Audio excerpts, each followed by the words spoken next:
Welcome to this week's Trade War Live video. I just got back from a few days in Nashville, Tennessee. I was there to give a speech on China's push for superpower status at the Tennessee World Affairs Council. I got a chance as well to visit Nashville's Broadway, Music Street, also known as Nashville's answer to Sanlituen, according to one old Beijing friend of mine. Funny way to put it. One observation on that visit, during the talk, I had a chance to speak to people from a whole different range of fields. There were people from business, finance, law, former military, and also students. In those conversations and the questions I was asked, as well as in other conversations I had in Nashville, I was struck by the relatively nuanced viewpoints people have on China. Not overly hawkish, not over the top dovish, but really quite nuanced.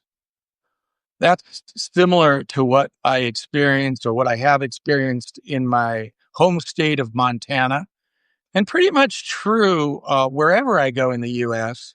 outside of the Beltway. That stands in direct contrast, however, to some very partisan viewpoints on China that we are growing stronger and stronger in Washington. So just that one observation on my trip. On to the news. Treasury Secretary Scott Bessent told us earlier this week that the U.S. side is very happy with how things are going with China, with the continuing 90-day tariff truce. How did he put it? He said it just like that, quote, "We're very happy." I find that interesting. What is the U.S. happy with at this particular stage? Well, I'd like to highlight a couple things I might think the U.S. would be not so happy with at all, that are still real issues in the relationship.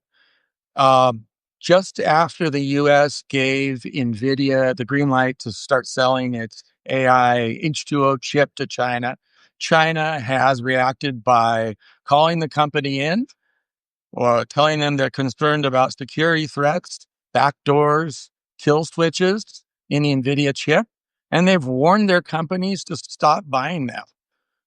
When I was in Beijing last month, I happened to overlap with a visit by Jensen Huang, the CEO of NVIDIA. He got the usual celebrity royal treatment while there. Well, not very much longer. A couple weeks later now, here we are in August, and they're being treated as a security threat in China. Probably in part, I should say, to give Huawei more time to catch up with NVIDIA in its technology. China continues to support Russia, including by buying Russian oil. This is something that India does. The U.S. has responded by putting higher tariffs on India and warning India in no uncertain terms that it must stop. Well, China keeps buying oil from Russia, and somehow we're very happy with the relationship. I guess we all know why Washington is saying that the U.S. is very happy now. It's because Trump wants to meet Xi Jinping sometime this fall.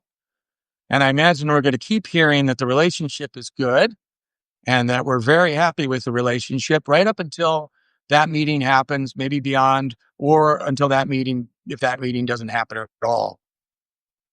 One should not, however, think that the fact that the U.S. side is now saying that it's very happy with the relationship suggests in any way that there's been a melding of mind between the U.S. and China, that the many very, very real problems that exist between the two countries have magically been solved.